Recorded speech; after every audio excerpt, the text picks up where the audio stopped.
Have somebody over here. Perfect. Dan sent me over. Okay. Good. And I called him that. Okay.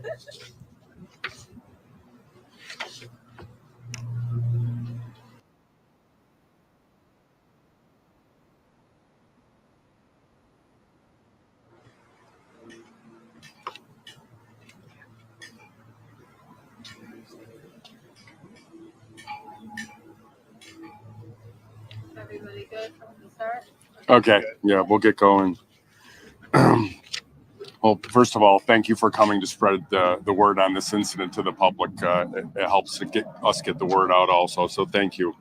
So yesterday, around 6:40 p.m. yesterday, Wednesday, July 24th, the Madison County 911 dispatched the Madison County Sheriff's, the New York State Police, and the Town of Lincoln Fire Department to Burleson Road in the Town of Lincoln for reports of an explosion in the area. First responding units were on the scene in minutes. When they arrived, they saw the debris of the residence at 4621 Burleson Road, and it looked like the home had exploded, and there was a strong smell of propane in the air. Crews quickly began to search the debris for anyone who may have been in the home at the time, and they found 2 individuals entrapped in the debris.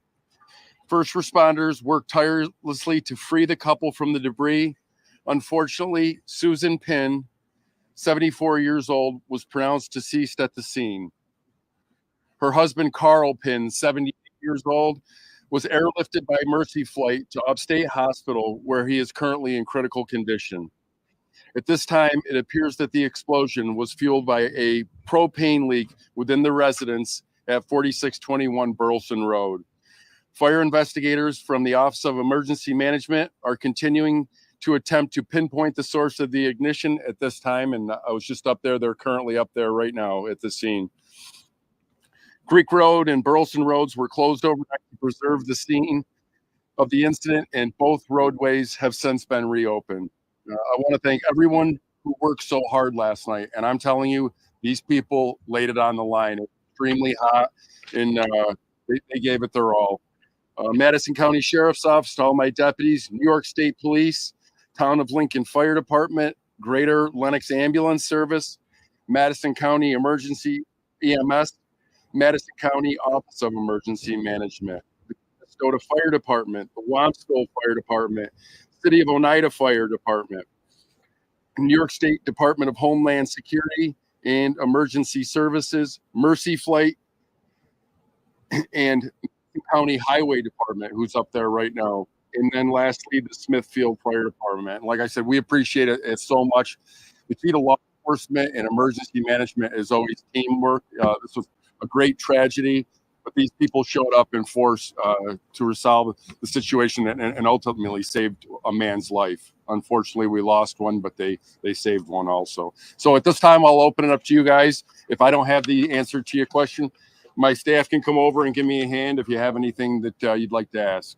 Do you have a spelling of the test? Yes, I do. PYNN.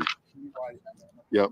And if there's other ways to detect the propane explosion, if there's a risk of a propane explosion before it happens, like there's probably a smell, I assume. Yeah, they add the smell to propane, but there could be multiple ignition points in a household. So they're trying to figure out what it was, but it's not a typical fire.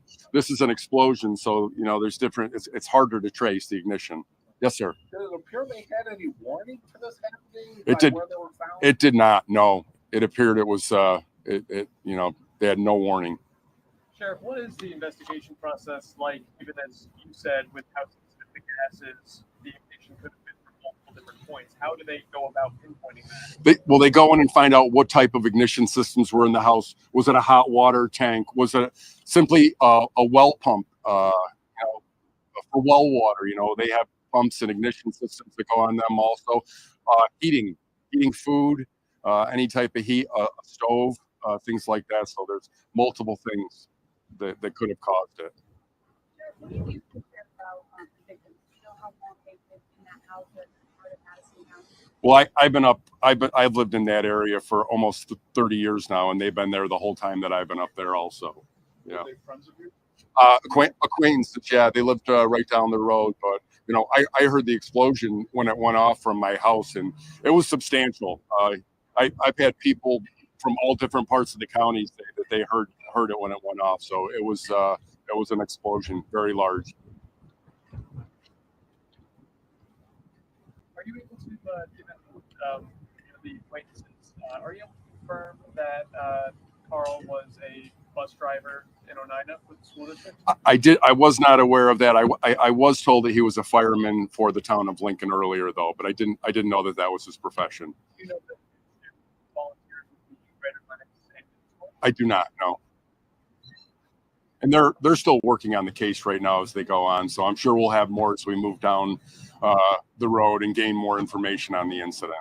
when you say acquaintances, are you able to speak to how you met them? Is it just sort of that small town immediately bumped into at the store? What was that like? Yeah, correct. Yep, that was basically what it was. You know, it wasn't like I was over to the house all the time, but you know, it's sparsely populated area. It's not like living in a city where there's, you know, this can be a mile apart in that part of the county. Anything else, you guys? Would you know the name of their craft business? I do not. Do you guys have the name of that? Did not have the name of the craft business. We were told that it wasn't active, but he was having the woodworking activities. So I did not have the name of the business. Obviously you mentioned investigation is ongoing, but do you have any insight on what is next for kind of cleaning up the area and all of the debris that's there? Yeah, well, the county is up there right now with some big machinery. First, we opened up the roadway. The debris was scattered all over, up in the trees and everything down there. So go through that. But the investigators are in there looking around also. So they're trying to clear certain areas of the debris to find out where the ignition systems could have been. If they can pinpoint it at all, you know, it's going to remain to be seen. Sheriff, I'm sure that you've obviously seen quite a fair share of things in your time in law enforcement. Yeah. The severity of this explosion. Yeah, and we've had several things that have been going on. We had the explosion in Oneida where I believe 7 houses. This one also so tragic. We had the tornadoes last week in Canastota that rolled through. So law enforcement and emergency management in this county have been extremely busy in the past few weeks. And it sounds like it was have we implied that we're confirming that this is an accident, but have we ruled out any possible criminal nature or intentionality here? Yeah, I mean, at this particular point, yes. Yeah, with the information that we have. All right. If you guys don't have anything else, we can wrap it up. And if you guys need anything from this as far as names, spellings, or ages, I'll give it to you after we get done. Thank you all for coming very much and for getting the word out to the people. It helps us to, you know, with the notification process to everybody. The family's been notified, but other people who may be around that were unaware of us. So thank you very much as always. Yep, I appreciate the teamwork.